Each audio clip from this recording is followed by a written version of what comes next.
Good morning students. आज का हमारा लेसन है 12, जिसका नाम है सरदार पटेल।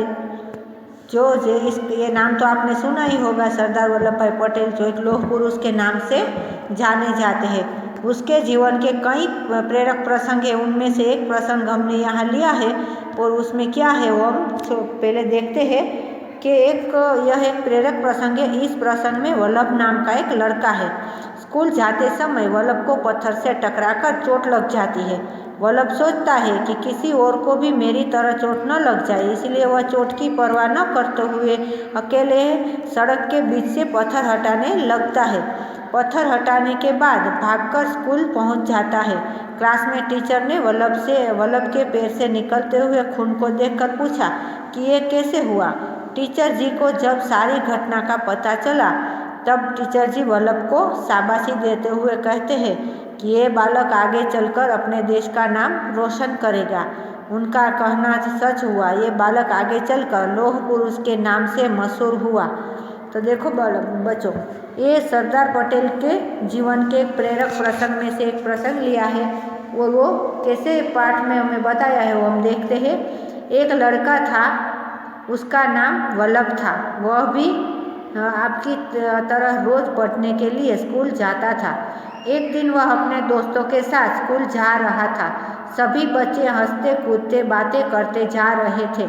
तभी अचानक वल्लभ सड़क के बीच में पड़े एक बड़े से पत्थर से टकराकर गिर गया।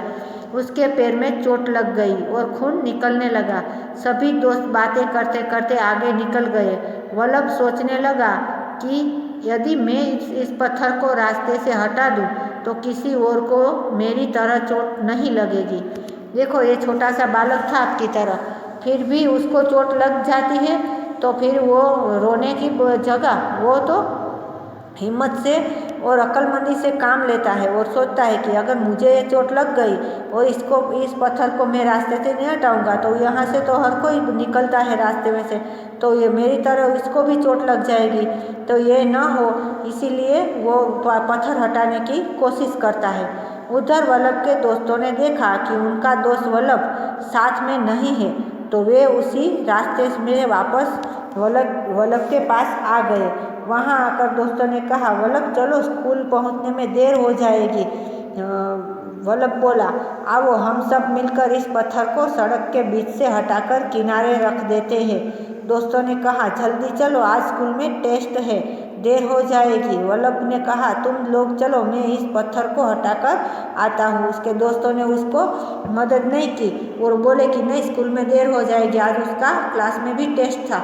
जो अगर टेस्ट में देर से पहुँचे तो उसको टीचर की भी डांट पड़ेगी, इसलिए वो नहीं मानते हैं। और वल्लभ बोलता है कि अच्छा चलो, मैं अभी पत्थर को हटा कर आता हूँ, तुम लोग जाओ। दोस्तों के जाने के बाद वह सड़क के बीच से पत्थर हटाने लग गया। वह पत्थर बहुत बड़ा था, इसीलिए हटाने में बहुत परेशानी हो रही थी, लेकिन जब तक पत्थर हटा नहीं तब तक वल्लभ कोशिश करता रहा और अंत में पत्थर को सड़क के बीच से हटाकर किनारे पर रख दिया। उसके बाद वल्लभ दौड़ता हुआ स्कूल पहुंचा। अध्यापक ने वल्लभ के पैर से खून बहता देखा तो उसे मॉनिटर के साथ स्कूल के डॉक्टर के पास भेजा। जब वल्लभ पट्टी बंधवाकर लौटा तो अध्यापक ने उससे पूछा, वल्लभ यह चोट कैसे लग गई। वल्लभ कुछ बोलता इससे पहले ही उसके दोस्तों ने सारी घटना अध्यापक को बताई। देखो, ये बच्चा है बहुत साहसी है, हिम्मतवान है, अकेले ही कोशिश करता रहा और रास्ते से पत्थर को हटाकर किनारे तक पहुंचा ही दिया। उसने मन में ठान ही लिया था कि भले चाहे कितना भी बड़ा पत्थर हो, फिर भी मैं हटाकर ही दम लूँगा। जब स्कूल पहुंचता है तो उसके पैर से निकलते खून देखकर टीचर भी उसको बोलती है कि ये सब कैसे हुआ, और क्लास में जो मॉनिटर होता है उसके साथ स्कूल के डॉक्टर होते हैं उसके पास पट्टी बंधवाने भेजती है। जब पट्टी बंधवा कर आता है तो टीचर पूछती है कि ये सब कैसे हुआ, तो उसके दोस्त है वो सारी घटना वल्लभ के पहले ही बता देते हैं। वल्लभ को शाबाशी देते हुए अध्यापक बोले, वल्लभ आज तुमने बहुत अच्छा काम किया है, तुमने चोट की परवाह न करते हुए दूसरों की भलाई के बारे में सोचा, यह बहुत अच्छी बात है। तुम एक दिन अपने देश का नाम रोशन करोगे। देखो अध्यापक होते हैं वो तो अच्छे ही होते हैं, उसको सारा ज्ञान होता है। वो देखो वल्लभ की साहस भरी और बुद्धिमानी वाली बात देखकर उसको भी लगता है कि ये इसमें दूसरों के लिए कितनी अच्छी भावना है, तो वो अपने देश के लिए कुछ कर कर अपना नाम रोशन करेगा। उनका कहना सच हुआ। आगे चलकर इसी बालक ने सूझबूझ से लोगों की भेदों को दूर किया और वह लौह पुरुष के नाम से मशहूर हुए। सरदार वल्लभ भाई पटेल है वो आगे चलकर लौह पुरुष के नाम से मशहूर हुए। उसने लोगों के बीच चल रही अपनी सूझबूझ से मतभेदों को दूर किया और उसी तरह आगे ही आगे अच्छे काम करते गए देश के लिए, और एक दिन वो लौह पुरुष के नाम से मशहूर हुए। इसमें से क्या सीख मिलती है बच्चों? हमें दूसरों के बारे में भी सोचना चाहिए। देखो जैसे वल्लभ ने सोचा ना, उसी तरह हमें भी सिर्फ अपने बारे में नहीं सोचना चाहिए और दूसरों के बारे में भी सोचना चाहिए, जिससे हमारा भी भला हो और दूसरों का भी भला हो। तो आज से आप भी इस कहानी को प्रसंग को पढ़कर आप भी कुछ ऐसा करना कि जैसे आपका भी नाम रोशन हो। अब देखते हैं शब्दार्थ। स्कूल, विद्यालय, SCHOOL स्कूल, कोशिश, प्रयत्न, प्रयास, इफर्ट, EFFORT इफर्ट, खून, रक्त, ब्लड, BLOOD ब्लड, टेस्ट, परीक्षा, एग्जाम, EXAM, और दूसरा है TEST टेस्ट। एग्जाम और टेस्ट दोनों बोल सकते हैं। मशहूर, प्रसिद्ध, फेमस, FAMOUS फेमस, दवा, दवाई, औषधि, मेडिसिन, MEDICINE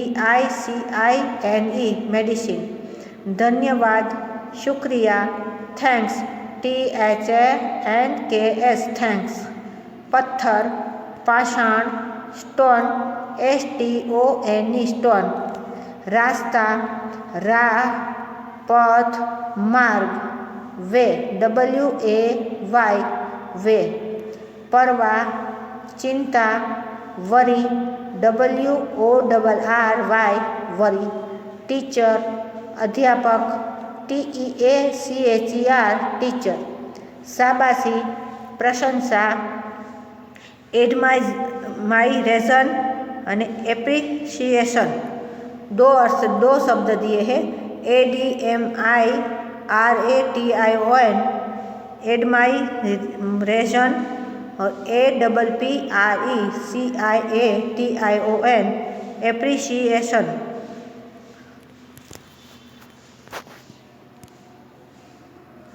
अब हम देखते हैं भाषा ज्ञान। भाषा ज्ञान में होता है ग्रामर। हम बोलते या लिखते समय कहीं कहीं रुकना पड़ता है, कभी थोड़ा कभी ज़्यादा। रुकने के लिए कुछ चिन्हों का प्रयोग किया जाता है जिन्हें विराम चिन्ह कहते हैं। जैसे वाक्य पूरा होने पर पूर्ण विराम चिन्ह, थोड़ा रुकने पर अल्प विराम, प्रश्न पूछने पर प्रश्नार्थ चिन्ह। तो इसी तरह हम ये नीचे दिए गए वाक्यों में विराम चिन्ह, प्रश्न चिन्ह, अल्प विराम कहाँ आता है वो देखते हैं। उस लड़के का नाम वल्लभ था, तो ये वाक्य पूरा है, तो यहाँ पूर्ण विराम आएगा यानी विराम चिन्ह, वाक्य पूरा हो गया। तुम्हें चोट कैसे लग गई? यहाँ में हमको क्वेश्चन पूछा गया है, तो यहाँ हम क्वेश्चन मार्क लगाएंगे। मुझे कविता, कहानी और नाटक पढ़ना अच्छा लगता है, तो मुझे कविता, उसके बाद हमें थोड़ा रुकना पड़ा, फिर है कहानी, तो कविता और कहानी के बीच में हमें थोड़ा रुकना पड़ा, तो वहाँ आएगा अल्प विराम। उसके बाद है वो नाटक पूरा हो गया, अच्छा लगता है, पूरा सेंटेंस हो गया पूरा यहाँ, तो वहाँ आएगा पूर्ण विराम यानी विराम चिन्ह। वल्लभ, बंटी और मोहन घूमने गए। वल्लभ, बंटी और मोहन घूमने गए। वल्लभ और बंटी के बीच में हमें थोड़ा रुकना पड़ रहा है, तो वहाँ आएगा अल्प विराम और वाक्य पूरा हो जाने पर विराम चिन्ह लगाया है। तो बच्चों आपको पता चल गया ना कि कहाँ पूर्ण विराम आता है, प्रश्न चिन्ह कहाँ आता है, अल्प विराम कहाँ आता है, तो आप ये सीख लेना। दूसरा क्वेश्चन है, निर्जीव वस्तुओं के लिंग का पता क्रिया तथा विशेषण के प्रयोग से लगाया जाता है। जैसे मेरी कार तेज चल रही है, ये स्त्रीलिंग। यह पंखा नया है, पुल्लिंग। तो देखो, हमें कोई निर्जीव वस्तु है तो उसको हम कैसे पता लगाएंगे कि ये स्त्रीलिंग है या पुल्लिंग? तो उसके विशेषण के प्रयोग से लगाया जाता है, क्रिया और वो उसका विशेषण के प्रयोग से। तो वो निर्जीव वस्तु है, वो कौन सी क्रिया कर रही है, उसके हमें पता चल जाता है कि वो कौन से लिंग में आएगा। देखो, यहाँ हमें 2 एग्जाम्पल दिए। मेरी कार तेज चल रही है। अब कार है वो निर्जीव वस्तु है, फिर भी वो चल रही है, तो चल रही है तो ये कार है वो स्त्रीलिंग में आएगा। यह पंखा नया है, पंखा है पर विशेषण क्या है? नया विशेषण है और विशेष्य है उसका पंखा। नया है तो उसमें हमें पता चलता है कि इसको हम पुल्लिंग बोलते हैं। तो ऐसे ही कुछ शब्द नीचे दिए हैं, सही लिंग से हमें मिलान करने हैं। जो बीच में दिया है स्त्रीलिंग और पुल्लिंग दिया है, और दोनों तरफ है शब्द दिए हैं, और कौन से लिंग में आएगा वो हमें दिखाना है। दुकान, स्कूल, पत्थर, सड़क, खून और किताब, ये 6 शब्द है। हमें देखना है कि कौन सा शब्द किस में आएगा। तो दुकान है तो दुकान है वो स्त्रीलिंग आएगा। फिर स्कूल तो पुल्लिंग, पत्थर वो भी पुल्लिंग में, सड़क स्त्रीलिंग, खून पुल्लिंग, किताब स्त्रीलिंग। तो यह सब हमें पता चल गया कि कौन सा वर्ड कहाँ आएगा। इसका हम वाक्य से देखते हैं तो देखो, ऐसे बनता है। दुकान है तो हम कैसे बोलते हैं? ये दुकान अच्छी है। तो हमें पता चल गया कि स्त्रीलिंग में आएगा, अच्छी है, और इसके ऊपर से हमें पता चलता है। स्कूल तो मेरा स्कूल बहुत बड़ा है, तो इससे हमें पता चलता है कि ये पुल्लिंग है।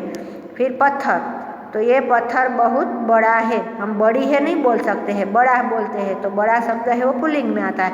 तो ये पत्थर बहुत बड़ा है, तो इसीलिए पत्थर पुल्लिंग में। सड़क तो ये सड़क बहुत लंबी है, तो ऐसे हमें पता चलता है कि सड़क के द्वारा कि सड़क लंबी है, तो उसका विशेषण से प्रयोग खबर हमें हो पड़ जाती है कि ये स्त्रीलिंग है। फिर खून तो राहुल को खून निकला, तो उससे भी पता चलता है कि खून निकला, तो ये पुल्लिंग में आएगा। किताब तो ये मेरी किताब है, तो यहाँ आपने देखा कि स्त्रीलिंग में मेरी किताब है, तो यहाँ वो स्त्रीलिंग में आता है। तो आपको पता चल गया नहीं कि पुल्लिंग और स्त्रीलिंग कैसे होते हैं। फिर हम देखते हैं क्वेश्चन नंबर 3। नीचे लिखे शब्दों का वाक्यों में प्रयोग कीजिए। वो तो आपको आता ही है। देखो, पहला है पत्थर, वहाँ पर बड़ा सा पत्थर रखा है। ये पत्थर शब्द है, हमें जो वाक्य बनाए उसमें पत्थर शब्द का उपयोग हो जाना चाहिए। भलाई, हमें सभी को भलाई करनी चाहिए, तो इसमें भी भलाई शब्द आ गए। उसी तरह आप कोई भी शब्द लेकर ऐसे कई नए नए वाक्य बना सकते हैं। तो बच्चों, इस पाठ से हमें आपको अच्छी तरह से सीख मिल गई और आपको पता भी चल गया। तो ये पाठ अपने आप पढ़ना और समझना अच्छी तरह से। और वर्कशीट जो हमें देंगे आपको वर्कशीट असाइनमेंट में, वो भी आप अच्छी तरह से सुंदर अक्षर से लिखना। तो आप ये पूरा पाठ और एक्सरसाइज स्वाध्याय सब अच्छी तरह से पढ़ना।